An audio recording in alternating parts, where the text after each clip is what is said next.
Hi, this is Kerry Artek with Wicked Stocks, bringing you your daily Tesla report for Thursday, November 9th, 2023. But before I walk you through the charts, as usual, just want to encourage you to please click like if you haven't already, subscribe to the Wicked Stocks YouTube channel, share the content if you would with friends and colleagues, and check out wickedstocks.com, where we offer a full suite of both daily and weekly analytical videos just like this one.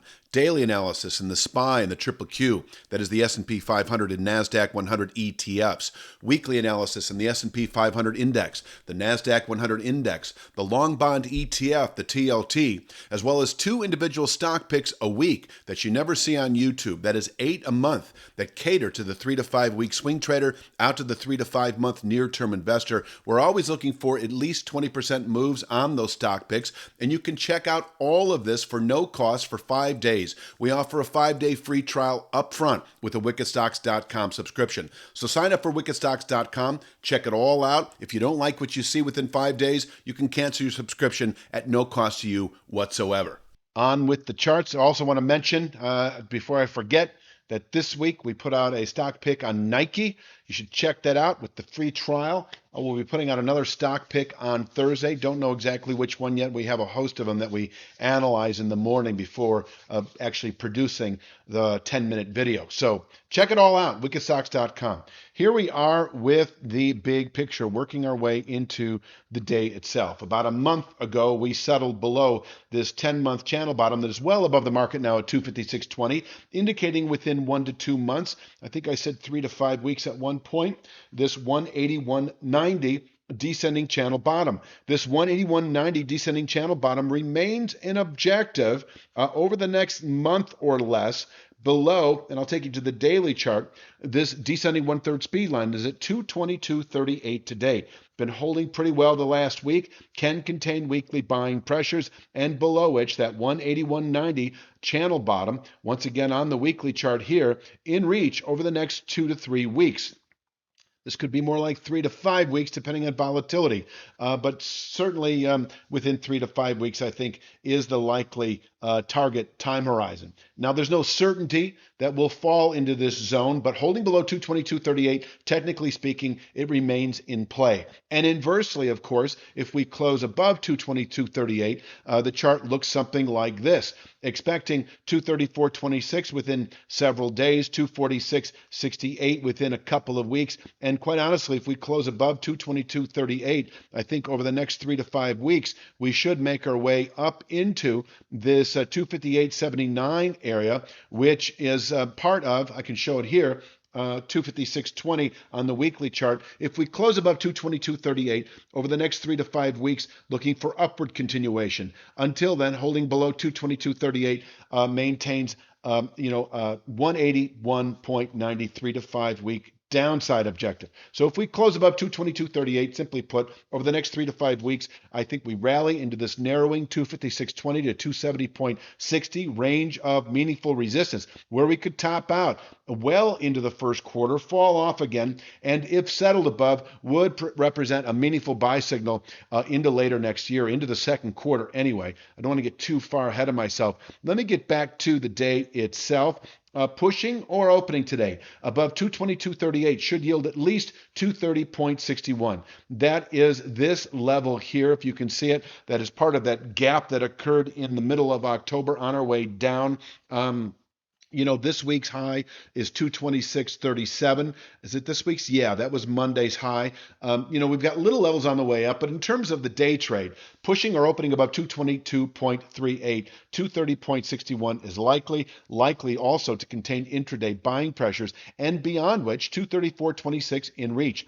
234.58 is what I actually have here, and that is this low, which is just above the 3/8 upside Fibonacci. This is a 3/8 upside Fibonacci from the July high against the more recent late October low, and 234.26 to 34.58. I'll let you pick which one you'd like to use.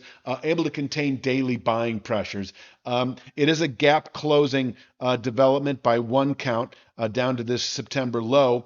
The real gap closer, though, would be above this level here that I don't know exactly what it is right now, but I want to say it's 236.53. Anyway, I don't want to digress too much.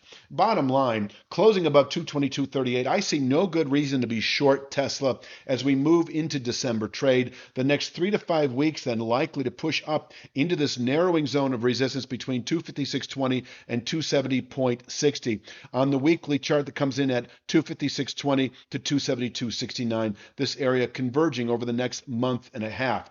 And so if we close, and on the weekly chart, that speed line is 224.43. So I could finesse this a bit and say if we close Thursday above 222.38, yes, actionable buy signal into December. And then, if you go long based on that, you also want to see us close Friday, the following day, above 224.43, which would solidify this 3 to 5 week buy signal into that narrowing 256.20 to 272.69 region. But until then, once again, we can fall off from here.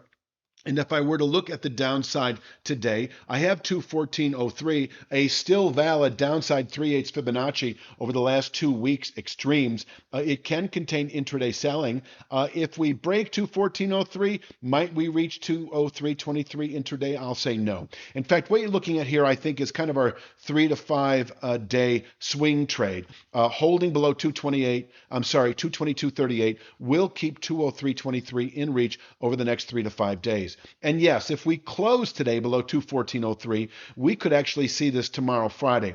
203.23 able to contain session weakness. So the 3 to 5 day swing trade is playing the short side at 222.38 and taking profits at 203.23 and perhaps even going long at 203.23 in anticipation of bullish rotation back to the 222.38 speed line.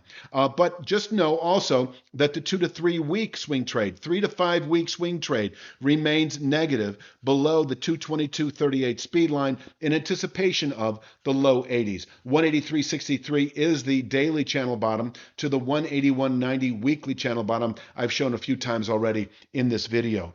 Upside, once again, if we happen to push or open above 222.38, 230.61 in reach today.